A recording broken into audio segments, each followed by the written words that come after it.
Hi, everybody, and I'd like to welcome you all to this panel discussion today.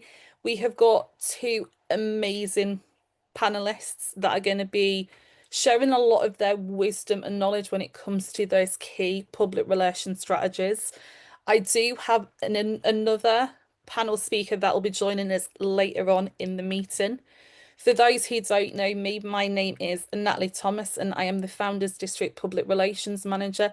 I live in the UK, hence my very British accent, but it is always a pleasure to serve in Founders District because, after all, this is where the birth of Toastmasters begun. So, the purpose of this panel discussion is to really help clubs and VPRs with that extra bit of knowledge when it comes to those key social media strategies. Because as we know, social media is always evolving, it is always changing, and I think it is really important to really understand how can we maximize what we're doing, but ultimately get that traction so we can get brand new members to join our Toastmasters clubs. So I'm blessed to have two past public relation managers. I was purposely reaching out to past PRMs because I think one of the things I've seen in the last 2 months of being a PRM, if you've done it for a year or even longer, the amount of knowledge that you will gain over that 12-month period is going to be transformational, but also really beneficial when it comes to sharing all of this knowledge with different Toastmasters and different Toastmasters clubs. So I'm just going to read the two introductions to our two panelists, and then I've got a couple of questions for them, and I'm going to let them take as much time as they need to really explain their strategies and their ways that they've been successful. As we've mentioned, this is going to be recorded, so it will be that resource to go back to. It'll be on the Founders District YouTube page probably within the next couple of days, but I will make sure it's on our Facebook page so you can link back to it. So our first panel speaker is JD Thomas, DTM, and he has been a Toastmaster for 15 years. He was the District 60 Publicist of the year 2013, and District 60 is in Canada. He was the Public Relations Officer in District 60 in 2014 to 2015. And then he was the Public Relations Manager in District 123, that is another Canadian district, in 2021 to 2022. He's been Vice President of Public Relations 3 times, and he's worked in public relations and strategic communications field since 2015. And just a little bit about JD. JD is a communications educator on a mission to help people become more happy, engaged, and connected in their lives through effective communication. As I've mentioned, he's been a Toastmaster over 15 years and has served in nearly every of the club executive roles multiple times. His work has VPR with the Ajax Pickering Toastmasters Club, helped take the club, and I'm going to pause here. Okay, so you're going to need to listen to JD because he's the pick. So his work as a VPR took this specific club from 20 members to 60. So they jumped from 20 to 60 in 1 year. And he has helped multiple clubs become presidents distinguished. And that specific club has been presidents distinguished for 21 consecutive years. So we have a powerhouse in the building, but equally with Tanish, we've also got another powerhouse in the building. So Tanish Wadhwani has been a Toastmaster since 2017, and he has served as the District Public Relations Manager of District 49 in Hawaii and has helped the district achieve Select Distinguished status. And that alone is an incredible achievement for that district. So, one of the things that I've seen in my 2 months being a PRM is he would have worked his absolute socks off last year in that role. He is currently serving as the Division A Director of District 49. Professionally, he is a serial technology entrepreneur with 2 successful startup exits and is currently working on his third startup, and he is a founder and CEO. So that is introductions for our 2 panelists. So I'm going to get straight in to the questions. So guys, feel free to take notes if you want to, but like I've said, I am going to share this link out in the next couple of days. So for our 2 panelists, I have obviously got 10 questions. I think for now, I'm going to give you 1 each and probably chop and change. And then depending on time, I might give you the same question. It'll be really interesting just to hear your thoughts on that. So I'm going to start with you, JD. What's one thing a club should do first on social media? So that question is, what is the one thing a club should do first on social media? Well, thank you first off, thank you very much for hosting this. This is an amazing opportunity for members of Toastmasters throughout the world to get an opportunity to understand marketing and public relations in a different way that they might get from the club officer training. So excellent. Now, what's the first thing that clubs should be doing with social media is understand their strategy. You can create a social media calendar, you can do there's a bunch of different things to do, but realistically, it comes down to choosing the 3 social media sites that you want to use most. And you do that by choosing which demographic you're going to be speaking to. Understanding which ones are, because Facebook has a different demographic than Instagram, than WhatsApp and Reddit. There's lots of different options out there, but you shouldn't oversaturate by trying to go to too many. Pick 3 good ones. Understand the algorithms, understand what you need to know to make it a very effective use of your time, especially understanding the aspect ratios and how to use them properly. And then make sure that all of your presence on there have a same look and feel and give the information that they need, that the guests and potential guests have to find your club and be there. Those are the biggest things that you can do. And I know you say one thing, but it's essentially a group of things that are really important, because if you don't understand how to utilize them effectively, understanding that, let's say Gen Zs and millennials utilize Instagram for inspiration, motivation, and Facebook for more long form content. If you don't understand those intricacies of them and why people utilize them, then your promotional efforts may not go too well. So you want to make sure that you choose the ones that you want to use, understand them best, and utilize them to the advantage that's going to get you the most impact. Fabulous. And I absolutely agree. I think one thing that I've definitely seen is really understand your audience. And I think that I say from my daughter's perspective, TikTok is something that a lot of younger people use. And I think is an app to do that creation for the social media posts. CapCut seems to be definitely moving forward with really quirky ways of promoting. I think the biggest caveat there is yes, CapCut's great, but always make sure that the posts and the things that you create are to brand. That would be the final thing that I would say there. So coming Yeah. to you, Tinish, what kinds of pictures or videos get the most attention in your club? You can always, I'll do that as a 2-parter. So, what kind of pictures get the most attention for the club? But in a way, what pictures get the most attention if you're posting it from the district level as well? I would say it depends on your audience.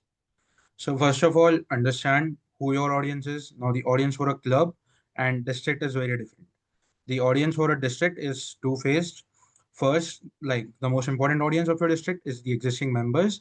And if you wish to expand in certain area for some reason, then go for that. But I would say mostly when we look at district communications, we are looking at our existing clubs. Then when it comes to clubs, I would split it into three parts. First are your in-person or community clubs, which for which the target market is a certain geography. Then there is your corporate clubs. The target audience for them is a certain employees of a corporate. And lastly, you have online clubs where your, I would say, target audience is existing Toastmasters, people who have been in Toastmasters for a while, or maybe something really specific, like depends on what your club's niche audience is. So understand that and think about what matters to these people.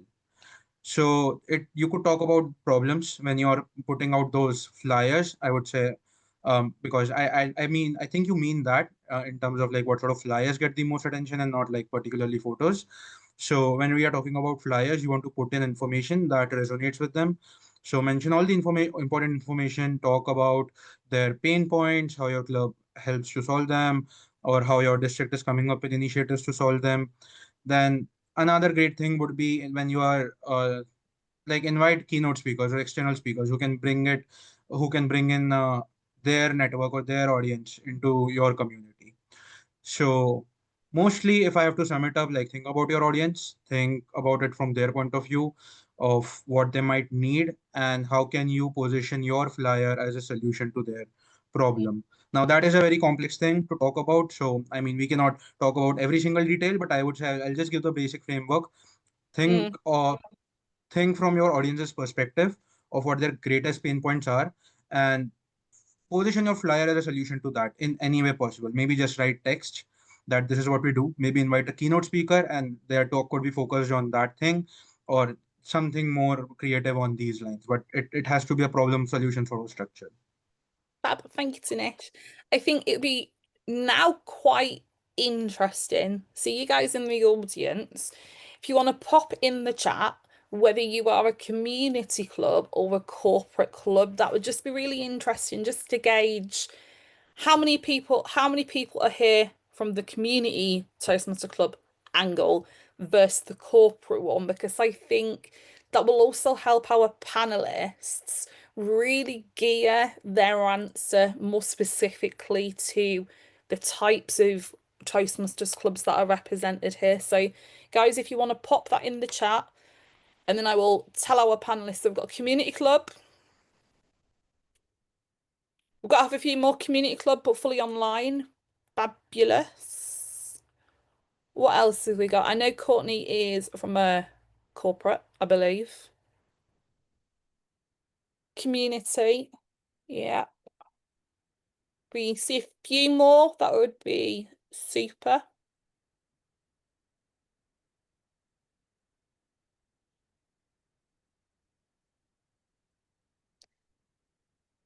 Both.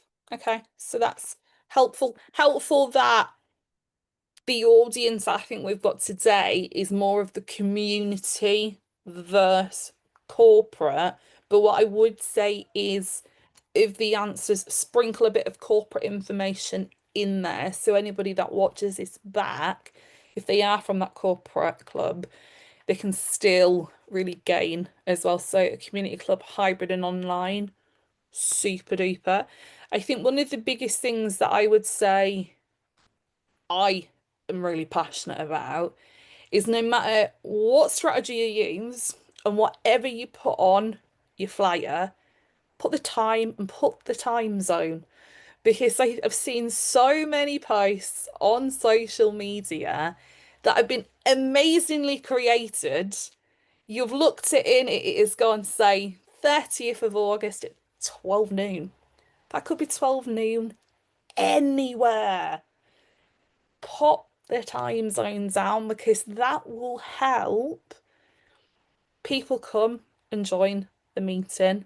It's simple enough to work out the time zone in the universal time code, but in an international organization, it is definitely important just to spotlight, just because you never know which Toastmaster might see it and ultimately where they might live as well. So I'm popping that in there as well.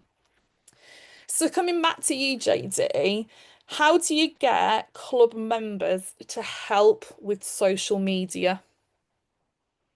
Well, that's very important to get other members. If it's just one person, it's just a BPPR posting in the social media, it's not going to go anywhere. The whole thing about it is it's a web, and you want the other members to join in and contribute. They can contribute content by every your meeting. You have a grammarian post the word of the day, the tip master posting their tip. You know, you can have experiences. The speaker that spoke, the person that spoke at the meeting, get up and just talk about their experience in their giving a speech and where they've come from. That's really important, more than the contents of their speech, because to a non-member, understanding what we're about, having that real meta information about, oh, I gave a speech and I'm not the normal person, the type of person who would do this kind of thing, but I did this. Or, I was very nervous about speaking in front of groups, and after just a couple of meetings, I feel so much more comfortable. That type of content is really going to resonate with others. And it gives an opportunity for members to feel more connected. And when they do that, they're going to stay longer. It's a club retention program as much as anything, but it gives that joining, that connective tissue that allows for everybody to contribute, to grow. And it's important because not only do you get more different views, but then you also have their friends and family and coworkers seeing, and and then when they like and share, your club gets a lot more access to the world. And your club members, ask them to participate. Say, hey, we're on these 3 or whatever it is platforms. Please go in, like, comment, share, and let other world see what we can do here and what we do here in and out, week in, week out. Because that's really important. That's where the growth will come from. If it's just one person saying a little bit, then it doesn't really resonate. Having good, valuable content that people are going to learn from is going to be really helpful. And as Denise said earlier, it doesn't really matter if it's corporate or community club. What's in it for them? You should always be asking what's in it for the person who's coming to you. Why should they care? And when they see tips like word of the day and how to become a better communicator, it works far better and has far better reach.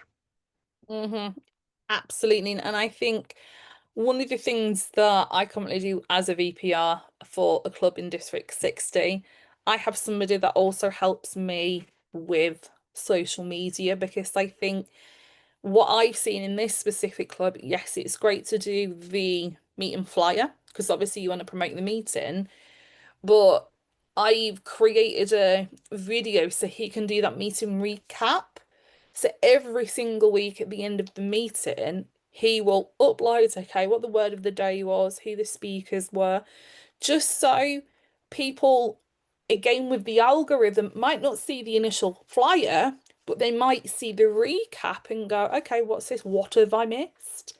So it's Yeah. really important to reach out to the club offices as well, because I think one of the things that I have seen, for ultimately for you to be an effective VPR, you can't do it all by yourself. Oh, Because I think there's not enough time in the day to keep control of, say, 3 platforms or even more. Get other people involved as well, because I think one of the things you could do there is give them a short-term project to go, okay, I want you to look after LinkedIn for 6 months. That could then be a HPL for them. So there's always ways around getting that engagement. And on that, I'd like to welcome Alan. Paul, I'm gonna probably make an absolute dog's dinner of your surname. Pulakali? That's fine. Alan Paul is fine. Last name is Pulikal. Fabulous. And Alan Paul is from District 91 in the UK, and I purposely reached out to District 91 because geographically that is my closest district. And even though I'm not a member of District 91, I do watch you guys, and you guys are really strong on social media. So I thought, why not bring you guys into this panel discussion conversation, because I know in the past District 91 has been distinguished as a district. So that also shows that their club social media and VPRs have had those really strong ways at promoting their club meetings. So now that we've got Alan Paul, I'm going to give him a question. So, Alan Paul, which social media site has worked best for your club and why? So I don't know how many clubs you're a part of in District 91, but if there's some standout clubs that you can think back to when you served as PRM, that would be super. Okay, that's actually a very interesting question. Now, just a bit of context about me. This is my second year as a district PRM in District 91. Before that, I was a PRM of District 20 in the Middle East. So I do have some experience on social media and how it had been trending over the past couple of years. So back then, I remember one of my favorites, and that is because personally, I like Instagram. I got my club to get onto Instagram when most of the clubs were not using Instagram.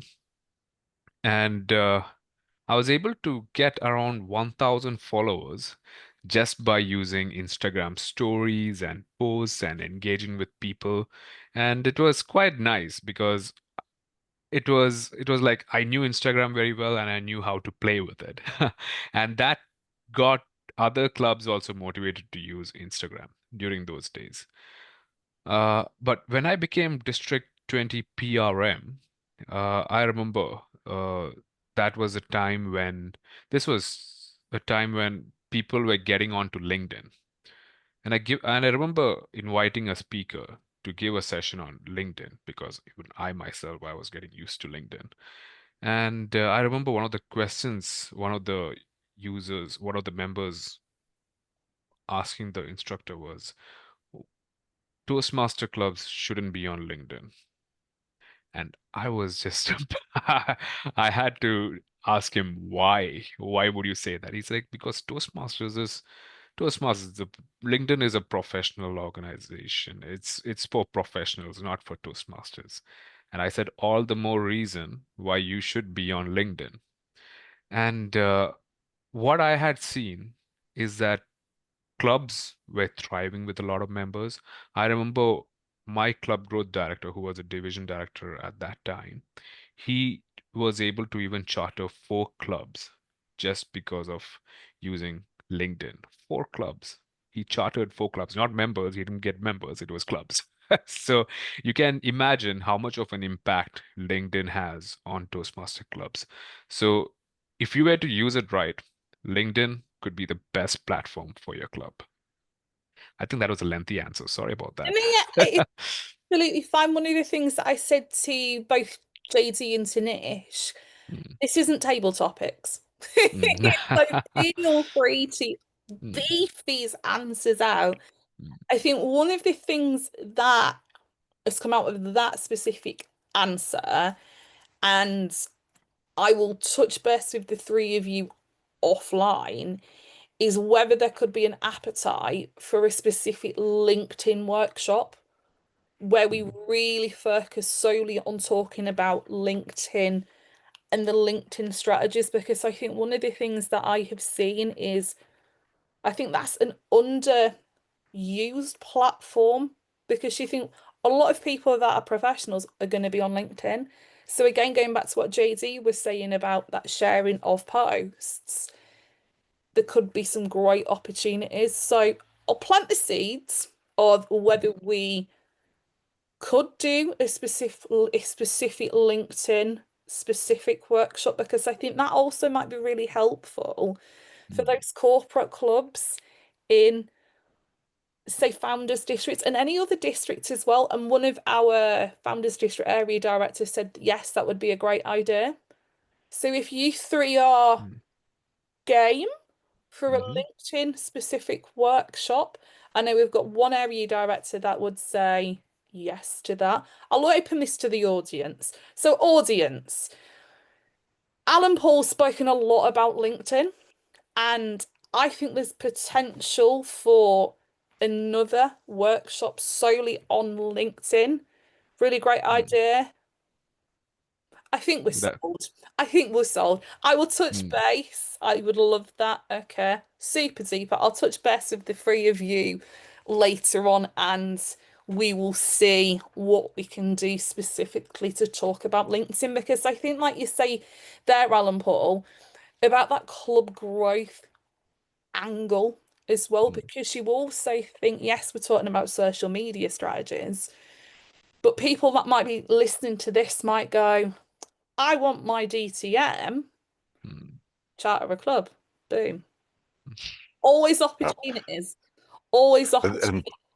LinkedIn is an amazing platform. It's actually emerging with Gen Zs now, and you think that Gen Zs, the 13 to 28, a lot of them are just entering the professional field. It's one of the largest growing demographics. Well, it's set. The number of Gen Zs are set, but it's growing amongst them because as they're becoming more professionally minded, it is becoming a growth. Whereas you generally didn't have a lot of millennials in there for a number of years. So if you look generationally, it was very big with Gen X, somewhat with boomers, but Gen Z is really starting to tip the scale in that favor. So I think it's a good idea. Mm. I like that totally. And I think it goes back to what we've obviously all been speaking about is understanding audience of the people that join Toastmasters clubs, but where that opportunity might be to bring new people into a club. And I'll use the example of Aliso Verheyo. I always pronounce that wrong. In Founders District, they have got such a young, diverse club membership. And I think it's really understanding who are the types of people that we're trying to reach and how can we maximize what is out there. So that is super. So, my next question, let me have a look. So, I'm going to use this as a three-way. So, I'll give you the same question. It'll be nice to hear all three of you give some answers. What is a common mistake clubs make on social media and how can they fix it? So, the question is, what's a common mistake clubs can make on social media and how can they fix it? I'll start with Tanish. Okay, so I would like to list a couple of them. So first, let's talk about strategy.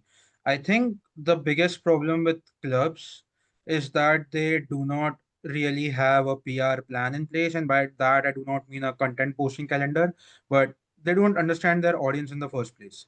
And this is specifically a bigger issue, I would say, in the United States, where we have more online clubs because it's difficult to find venues and whatnot. So when you are an online club, your demographics change quite a lot. So you need to really understand whom you're targeting in the first place. And I already talked about, the three types of audience that you can target in the last answer that I gave. So think about your target audience, about who these people are. And let's say you're going for something super specific. Let's say you're building a club for TEDx speakers or professional speakers, or let's say you're building a club for maybe doctors or maybe teachers or whatnot, whatever idea you are pursuing. So you need to really understand how you are solving their problems. Now, in a community club, if it's an in-person community club, it's very straightforward. You offer the standard Toastmasters program. You offer those three values which Toastmasters offer, that you can meet new people, you can get rid of your stage anxiety, you can you can also get rid of your fear of dealing with people or talking to strangers or all of those things. So I would say these are the top three selling points in a community club.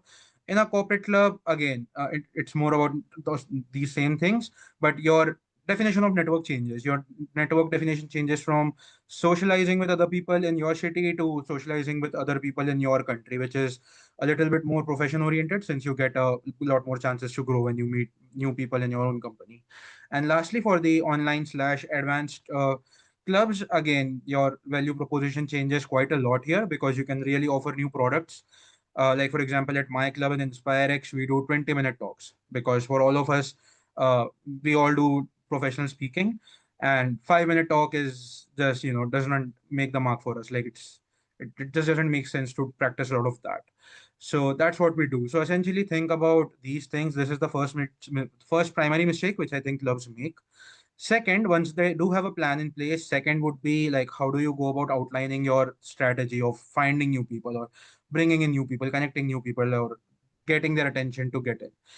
A lot of people miss opportunities to leverage, let's say, keynote speakers, where you call in an external person. The idea is you design a really good flyer, you write a really good caption, and you tag that person. That is also very important. Like, a lot of people make that mistake. It's very important to tag a keynote speaker so that they have, they get when someone gets tagged on social media, they have an incentive to post it into their own network.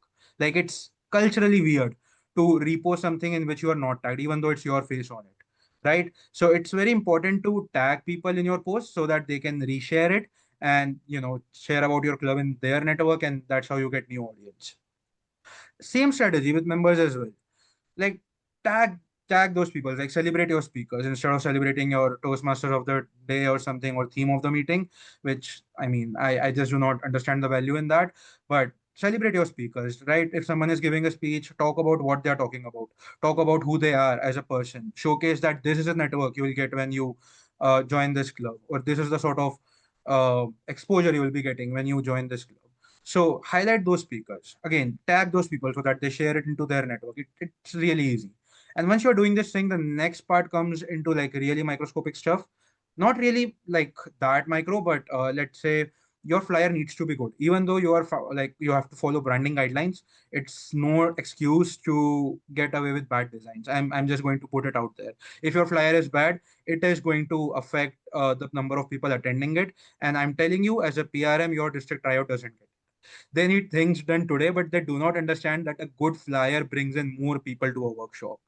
Okay, and same things. Maybe your presidents, or I mean, the schedule is a bit more flexible in clubs. You're not that up to the neck as compared, like when you compare a PRM to a VPPR. But this is so important, right? Design good flyers. Take your time. Use Canva templates. There is just so much content out there on how to learn and whatnot. But design good flyers. And lastly, write good captions, especially when you are inviting someone. Put their description in the caption. Share about them, share about your club, write something. Especially on platforms like LinkedIn, long format content works really well. That is the thing which gives you reach. So, all in all, to sum it up, first is strategy, like understand what exactly you're supposed to do as a club and how you're supposed to do it. So, fix all of those things. Second is your PR strategy. Come up with something, celebrate your speakers essentially. Third would be good flyers while complying with brand, of course. And fourth is writing really good captions. That's what Super. I think. That was golden. And I think one of the things that I currently do in my VPR role, so this club is in District 60, is when we have brand new members join our club and they might do an icebreaker or their first speech, I'll do a post specifically for them, because I think it is, again, goes back to that membership retention, that we need to do things that members feel that we value in them. Because as I said to District 110 this morning when I presented on Club Success Plan, 6 out of those 10 distinguished club points are all educational focus. If you think about moments of truth, achievement recognition, this is where VPRs can absolutely knock it out the park. That we can use in a way those Canva templates to create certificates, social media posts. Because I think sometimes if that potential speaker has done a speech and they then see, oh, their VPR or the club has recognised them, that is going to allow them to feel so much more motivated to go, I'll give a speech again next week. And one of the things that I would also say when it comes to, like, say, the VPR strategy, even though we are the 4th club officer in that key core 7, hold the president to account. I'm serving as a club president as well at the same time. Ask them, okay, are we going to have an open house? When are we going to have it? But also make sure there's plenty of time to plan in advance, because I think one of the things that I've seen in my Toastmasters journey is somebody will have a bright idea one day and they'll expect it done in, like, say, a couple of days, and that's not really going to do anything. So hold your presidents to account and go, okay, well, we'll do it, but give the VPR and their team, if they have one, time to actually work the magic. So coming to JD, it is the same question. In your experience, what are the common mistakes clubs make on social media, and how can they fix it? The most common problem I see is generalized messaging. If you talk to everyone, you speak to no one. If you try to make one message land with everybody, it's not going to. So no PR plan should, and I believe I agree with everything Tanish said, was, yeah, you need a strategy, you need a plan, but you understand that no matter what language you're in, if you speak to a baby boomer and you speak to a Gen Z, you could say the same thing, they're going to hear it differently. We have different dialects with different ways of thinking about things, different priorities. So what you say will be important to one, won't be as important to other. And I have this when I go and do marketing training with clients or in webinars, I talk about SOAP. And it's one of those things where everyone says, well, everybody needs it, right? Our product is something everybody needs. And the problem with that is, although everybody needs it, everybody has a different way of thinking about it. And I outline 3 different ways of branding, of just soap, communicating the benefits of soap. And it shows a reflection that to everybody that you need a different specific perspective to deliver to a specific audience. And of course, as Marshall McLuhan said, the medium is the message. You need to make sure that your message is directed to the right audience in the right platform. So if you want to have an inspiration, motivational message, as I mentioned before, Instagram is a place where millennials and Gen Zs go for that type of messaging. So if you want to promote somebody's growth and highlight your members and say, hey, look at them, they started 6 months ago and now they're doing well, that's a great message to put in Instagram. Whereas you have your LinkedIn and your Facebook where you can put more long form formats where boomers and Gen X look for more long form. You want to have it in there. So you want to have a message. You can have messages that go to different mediums with different ways of presenting that message. And this is encapsulated in one of the worst types of posts I see and from around the world, open house. Well, in most places, open house means realty. So if you go and say open house, first off, people are going to go.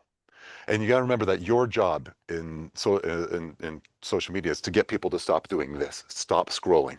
So if someone just sees open house, they're going right by it. They're not interested in buying a house. They don't care about it. Gone. So tailor your message instead of saying open house. We've, Thursday, 7 to 9 p.m., this Toastmasters club will have a keynote speaker, we'll have food. But imagine if you said this: we'll teach you how to become the best communicator leader there is on the planet. We have tools and methodologies to help you grow. We've got a great speaker who's going to show you how to do this. By the way, come to our meeting Thursday night, 7 to 9, all that information. Getting it out there is very important. And especially when you look at, let's say, the algorithms for Instagram. Instagram is very important. The algorithm goes by text on the screen, a voice over on the content, the hashtags you use, the description, as was said earlier, and comments. And those things combined help promote it within the algorithm. So if you just put open house and you try to have this very bland message, you're going to hit nobody's ears. No one's going to stop scrolling. Imagine you're standing on the busy street corner in town, wherever you are, and you're trying to get people's attention, and whatever you're saying, is that going to make them stop? It's the exact same thing in social media. How do you get them to stop? Good visuals, good text, good supporting information that's going to make sure the algorithm catches it. And then, as was said before, get other members to like and subscribe and share. Fabulous. And I think that is definitely tying me to some of the things that I was talking about this morning in the club success plan, was around, say, the word speechcraft. We know what it means because we love our acronyms, we love our Toastmaster language. But if you've never heard of Toastmasters, you're going to want to understand the non-Toastmaster wording and things like that, and that is absolutely spot on. Alan, Paul, have you got anything else that you wanted to share on that?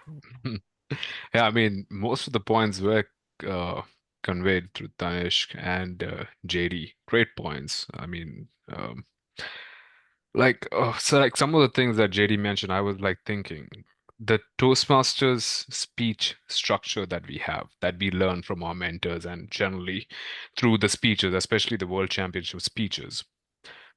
If I were to convert that into a reel format, into say on social media, I'm not sure most of the audience would listen to it. They would just swipe up, right? Because the whole strategy on social media is completely different. There is a different structure to captivate the audience.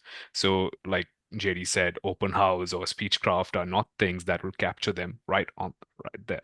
And this is one thing that I'm struggling with with my team as well.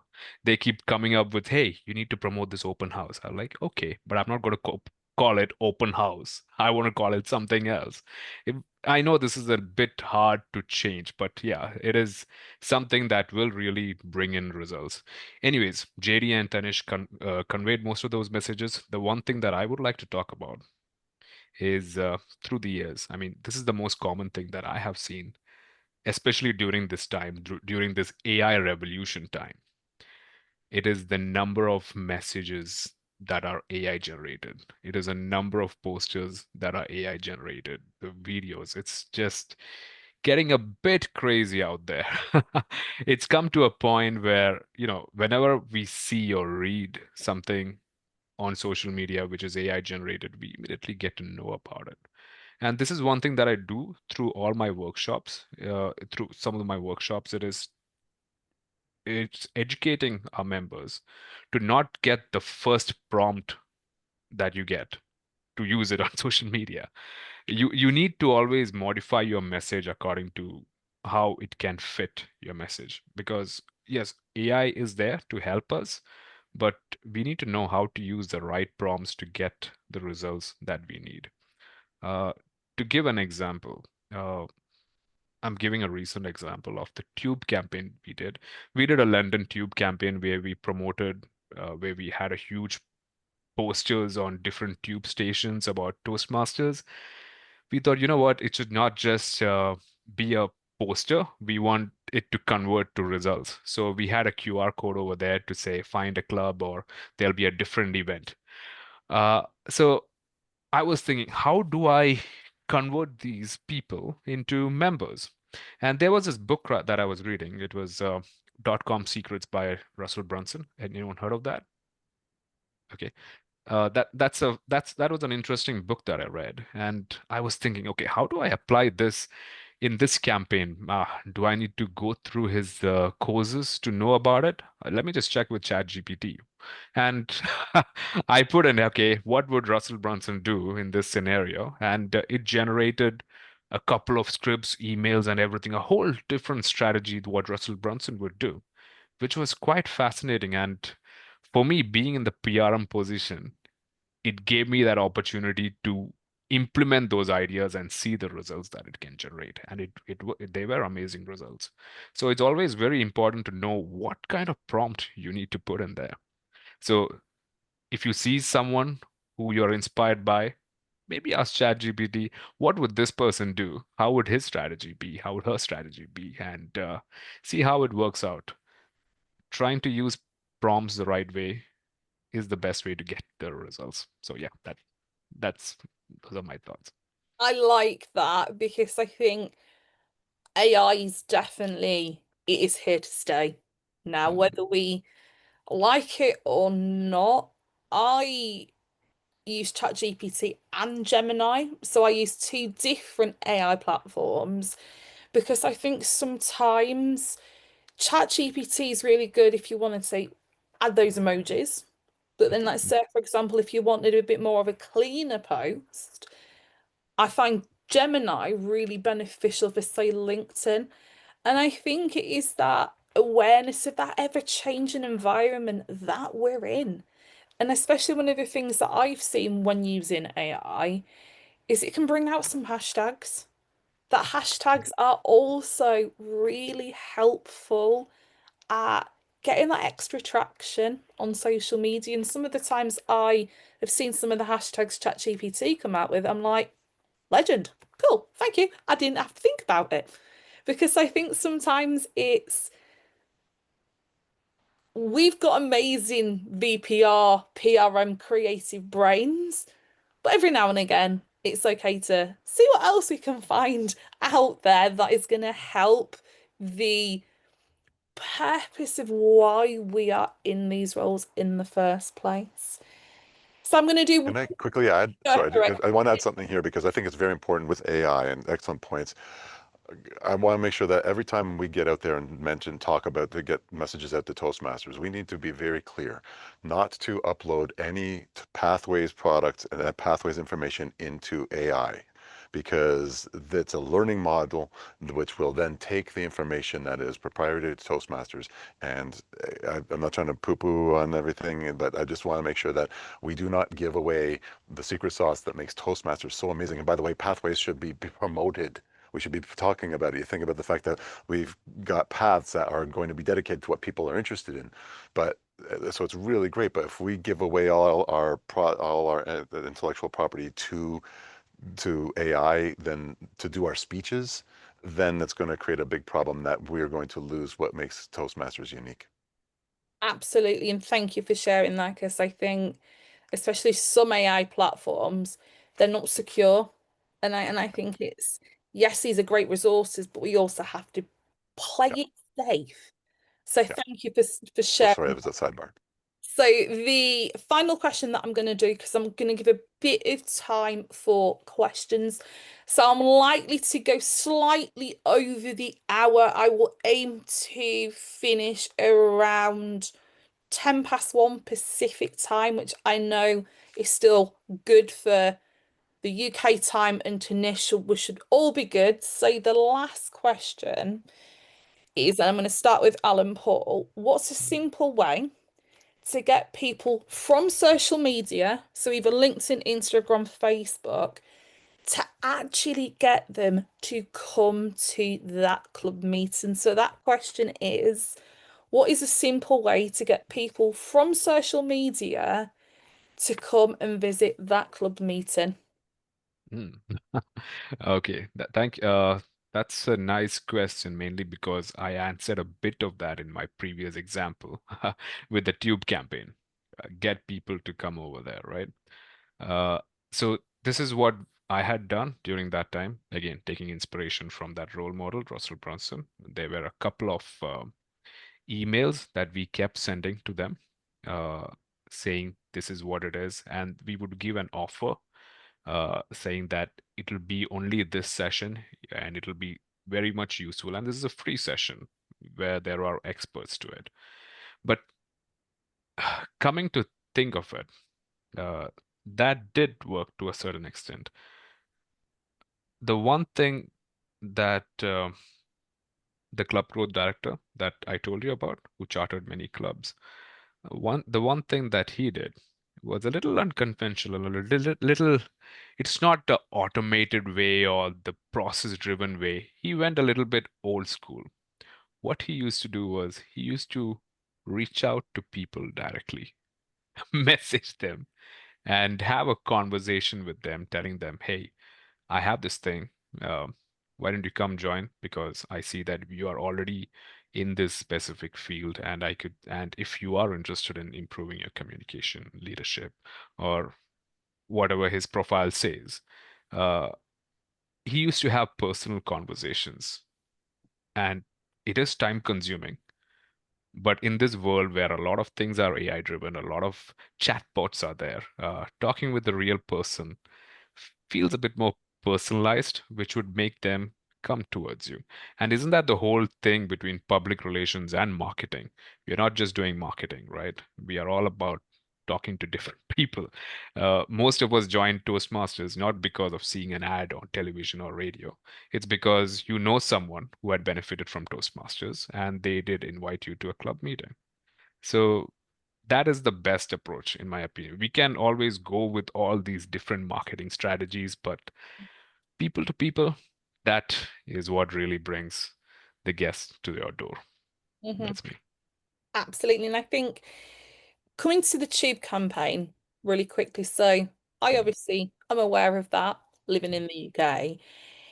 One of the things that I really think clubs forget about is that in-person marketing as well. I know JT's mentioned that to me when I've had a brief conversation about PR, that one of the is a as an outsider to say District 91, one of the ways that that campaign was so effective, London Underground is well and truly high density. The amount of people that will always be on the underground, opportunities are endless. So Mm. how do we correlate that to say Founders District or any other districts? Is looking at in that specific community, where are those places that people are going to go a lot to? Supermarkets would be one thing. I don't know about, say, Walmart or Target in the States, but I know, for example, Tesco's in the UK have got community notice boards. Everybody's going to need to go and get bread and milk. People will always be in those environments. So it's another really beneficial way of promoting Toastmasters and the key benefits as well. So coming to Tanish, what have you found is a simple way to get people from social media to come and visit a club meeting? I would say, first of all, offer something valuable.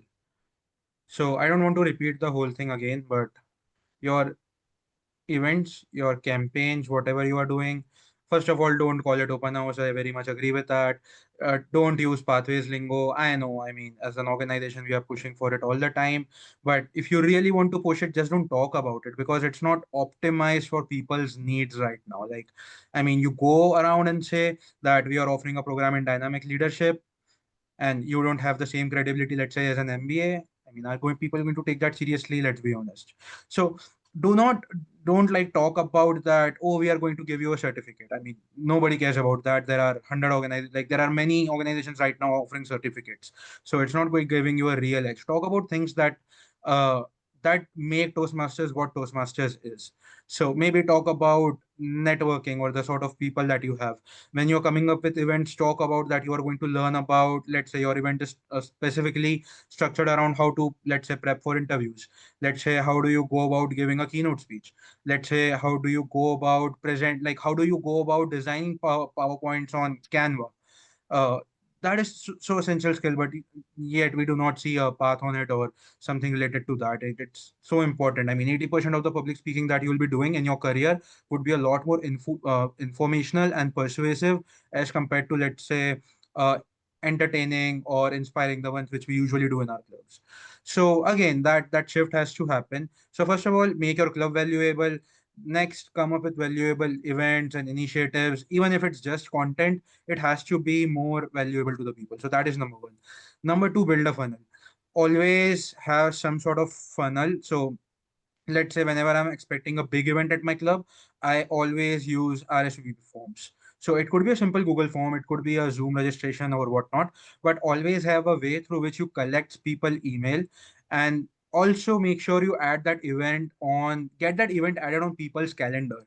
That is very important because uh, there would be these situations where I see a great flyer, but if there is no RSVP form, I'll probably forget about it.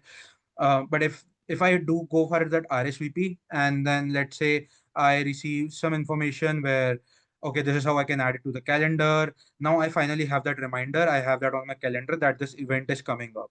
And then finally, oh, I'm sure that, okay, I want to attend this. This is coming up. This is valuable. So I do end up attending it. Lastly, when you have people's emails, do send out reminder emails consistently, like maybe 48 hours before.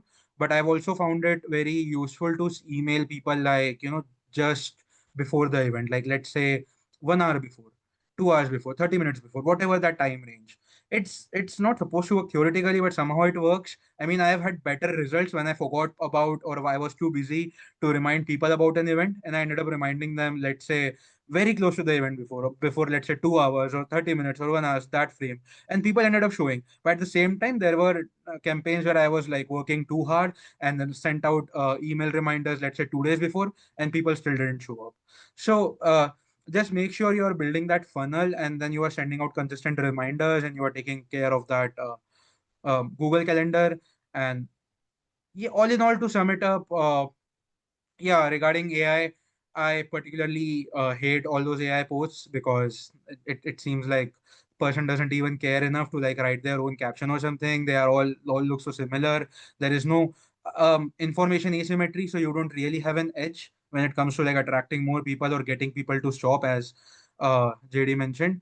So that is what you need to understand. So you need to have some information asymmetry, something special which can make people stop. So think around those lines, like maybe tell story of your club, right? Maybe this is something which brands do all the time but clubs still haven't done it. Like tell your story that okay, I am the VPPR of my club, and my president pesters me this much. I'm so done with him, that he pesters me all the time. Then you say that my VPM is such a person. I mean, he can't even get guests to convert. Right? Go candid with it. Then say that okay, my VP is a dictator. I mean, yeah, sure, I forgot his speech. Why does he have to be so rude about it? Like, tell those stories. Tell those. Share that internal drama which goes on around it. It will help you with member retention. It will help getting you members. So all in all, I would say there's so much to cover, but there are a lot of good examples of good marketing outside the Toastmasters as compared to within it. So look at more examples of what brands do, follow them closely, and use them as examples to like bring something here and try that out. So yeah, that's all I have to say. Fab, thank you, Tanish. And finally, JD, did you have anything else that you wanted to share on that specific point? Tanish and Alan covered a lot of really great information. I 100% agree with all of it. Remember that what's in it for them. When you're posting something, have a wide breadth. We provide a lot of different things that resonate with people. So, and we have, by the way, the brand portal on Toastmasters.org is a great resource for pictures and templates. Utilize it, get to know it, get the information from there. Understand though that while Gen X and baby boomers really like the polished look of professional photos, Gen Zs and millennials tend to see, especially even AI photos, generated photos, as Tanisha said, that it seems just disingenuous. It seems like fake to them. And so having real photos from your own club and examples really does help. So know who your audience is and talk to them on that level. Answer what's in it for them. And then back to Alan's point, allow them to get in touch with you. If you don't have a Free Toast Host website, Free Toast Host is a web provider for Toastmasters clubs.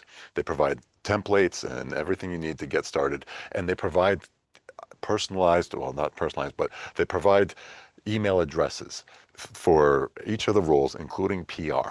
And what you do is you go and you add your members and the information to them there, and it redirects emails from let's say it goes by the standard VPPR dash and my club number 5425, let's say at toastmastersclubs.org.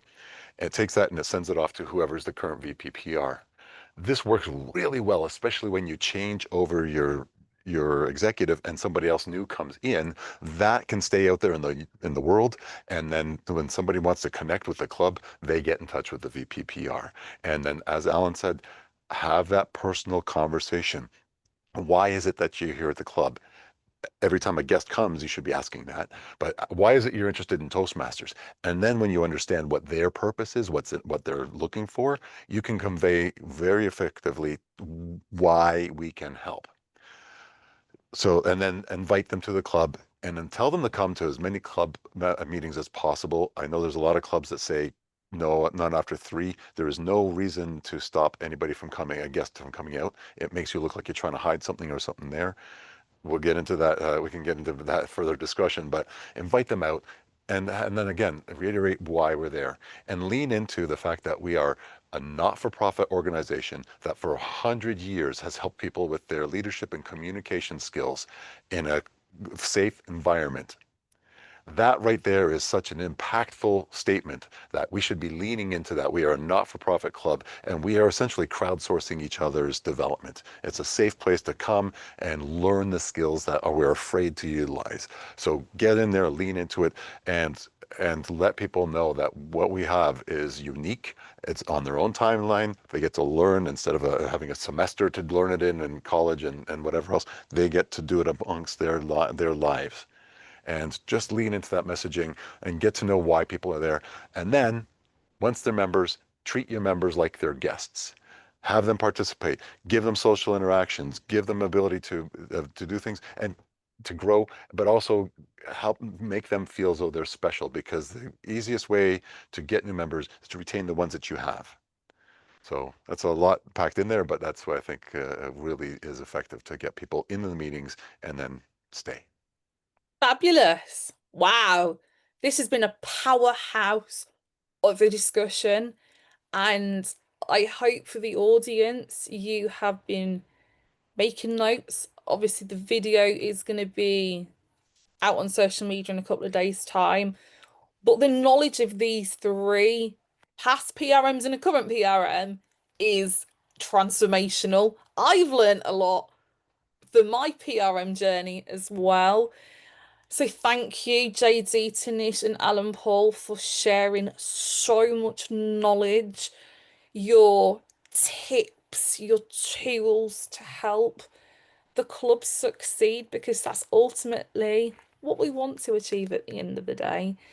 So I've possibly got time for 2 questions. Does anybody in the audience have any questions they would like to ask our panel speakers before we finish?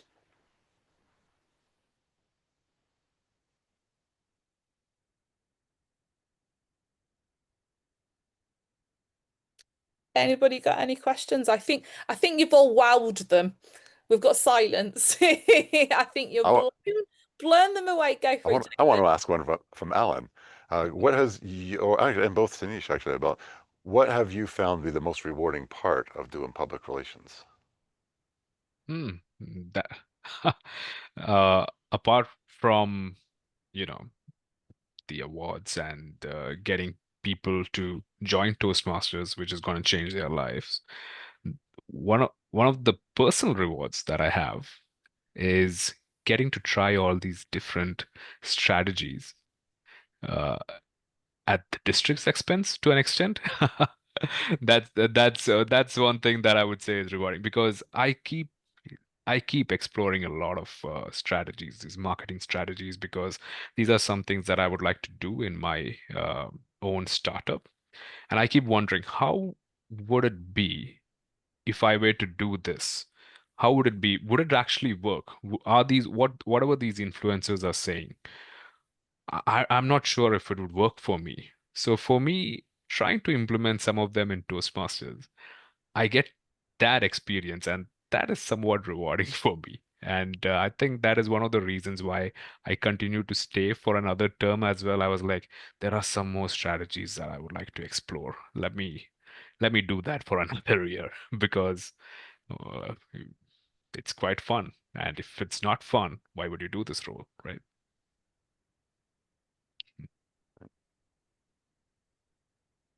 Tanish? Okay. So the most rewarding part about public relations is that I personally have benefited a lot from Toastmasters, and I feel so glad that I can play a meaningful role in sharing that same gift, that same benefit to a wider population at scale. So I think that is the most rewarding part of the journey, that I would say.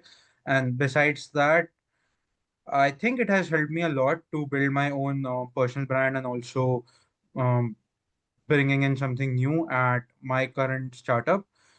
Because the thing is that even though you get a lot of scope to experiment with things, especially when you're working or when you're building your own startup, or when you're working with a startup, but the thing is that you are also on a deadline in a business environment. In Toastmasters, that's not really the case. Like you have 1 year where you could experiment with a bunch of stuff. So last year when I served as PRM, that was really the first time where I got to really explore YouTube myself. Like earlier, I was invited to like places before where I had to come in, give in a talk, maybe in person, maybe online. And you will like if you go and search my name on YouTube, you will find a lot of videos with me in it, but they were not posted from my channel really. So I did have a presence, but I really did not try YouTube myself. But last time I got to really play around with District 49's YouTube, and like we really got good numbers in there. I mean, it was almost a dead channel, and now I have videos there which are easily crossing like more than 100 and more than 100 views. Now that's not an absolutely like big number or anything, but we have a consist like I was able to consistently post videos and get a lot of them to 100, considering that the demographics of District 49 is such that it is on the older side and people are not really technically savvy. So I was really proud of that campaign. And after that, this year, now that I have much lesser PR workload from Toastmasters side, I started uploading my own videos to my YouTube channel. Now I have some videos there which have, which are touching that 100 views mark. So now I'm building my own YouTube channel, and now also have that skill set to actually do good videos for my own company as well, which I plan on doing in this year as well. So the point is that once you have tried something in Toastmasters, you get really confident about it. That once you have done different platforms, you get confident that yeah, now I can do this for my own personal brand. I can do this for my own company, and whatever. Like platform is not changing, right? I mean, if you know LinkedIn, you know LinkedIn, how it works. Sure, you have to stay updated with what's new there, but once you're confident that you understand how these platforms work. So I think that has helped me personally. And lastly, as a district officer, of course, I mean, you get to meet so many people, you get to learn so many stories. I would have easily averaged over like doing one talk per week, like both including outside and inside Toastmasters, uh, in the time when I was a PRM. So all in all, I would say, all those values of Toastmasters, which we talk about, it helped me make a better personal brand in every sense. Because when I'm giving a talk, I also share it on my social media and where not. So it helps my build my personal brand. I get to meet new people. I it improved my public speaking as well, and leadership as well, where you have to do consist like Natalie is organizing this event. So when you organize events, you learn as well. So yeah, so skill set, people, personal brand, to sum it up. And lastly, of course, there's that very rewarding feeling of creating a real impact when you get to share these benefits with the wider audience. Fabulous. 100%. You meet some incredible people. I know we're getting really close to the end. I have got one question that has come in, and then Nancy has also put another question in. But what I've said to Nancy, if she's able to share her email address, I'll share the question if we answered that offline due to time. So the question from Marty is quite an interesting one. Marty, did you just want to expand on your question just so I can understand it as well? That's okay. Certainly, Natalie. District 2 is a part of a realigning series of districts, and we would like to have perspectives of all of the districts represented in the newly formed District 2. And I don't know how to entice people to participate, because what I have heard from those who have seen the entreaty to join is I don't have any public relations skills. And really and truly, while PR skills are nice to have, what is really important is to have the perspectives of various Toastmasters from diverse demographics and geographic reflection of our newly enlarged district.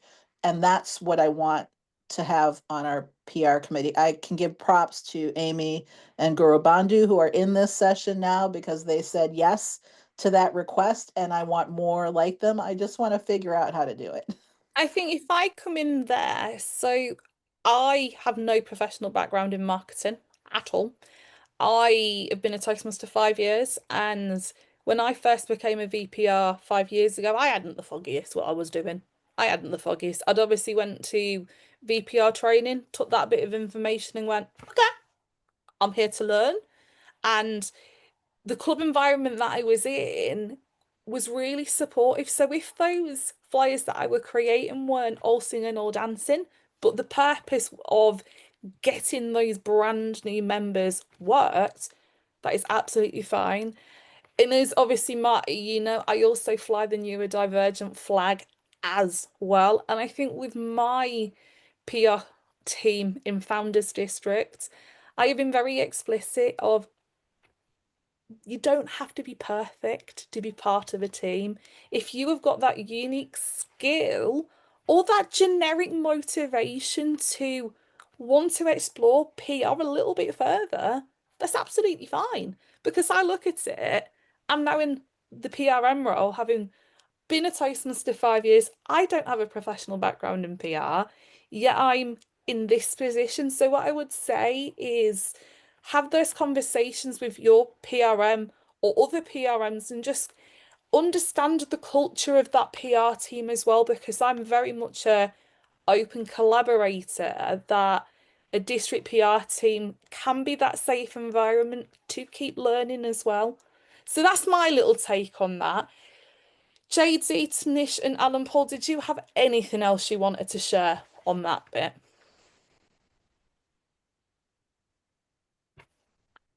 I can add.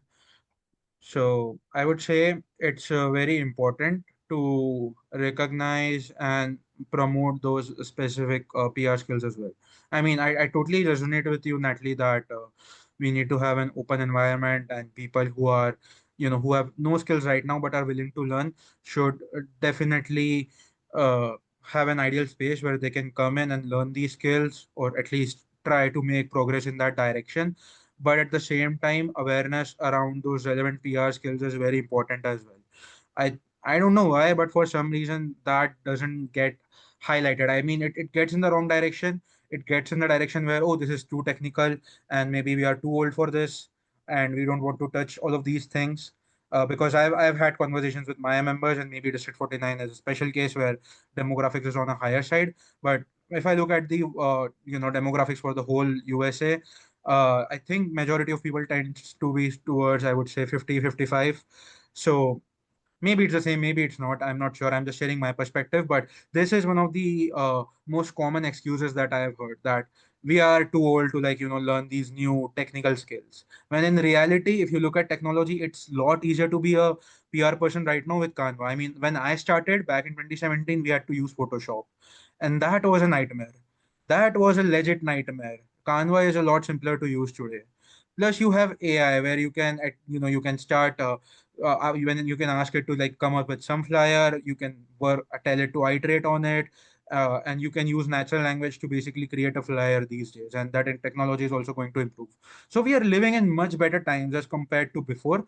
This is the best time to be a PR person, if I say it in that way. That technology is the best what you have right now. So that excuse is what I hear a lot, that this is just too complex or whatnot. I would say acknowledge that, but the real solution to this problem is promoting those skills. I mean, talk about how Canva is such an important skill. In my district, when I usually give deck presentations, I mean, I spend a lot of time on Canva designing them. So through that, we have, and even in my other presentations, these days I'm doing a lot more informational stuff as compared to generic storytelling stuff. So when people look at my presentations and when they're really impressed with, those Canva, the things that I did with Canva, that's when they reach out to me. And then that's how that awareness spreads, that, okay, Canva is important, and it's not just important for a PR person, it's important for a public speaking point of view as well. So again, PR is a way to communicate. It has to be integrated in that way. So we need to talk more about how Canva is important, how writing better captions is important. I mean, you learn here how to write a speech. Why not use those same skills to write a caption? Why not learn about different platforms and tailor your caption to, like JD mentioned, those specific audiences and specific platforms. So these are all skills. They should be celebrated. They need to be more talked about, as compared to, I think there needs to be more talk. This could be a very controversial opinion, but I think we need to talk less about getting distinguished and talk more about how these skills are more important, how we need to become better speakers, leaders, how we need to learn more about Canva, how we need to learn more about social media, various platforms like Free Toast Host, Easy Speak, write better descriptions, and all of these PR skills. That's my point of view. Abs, this is going to be a fun PR year because I get to connect with you three, and you three are epic.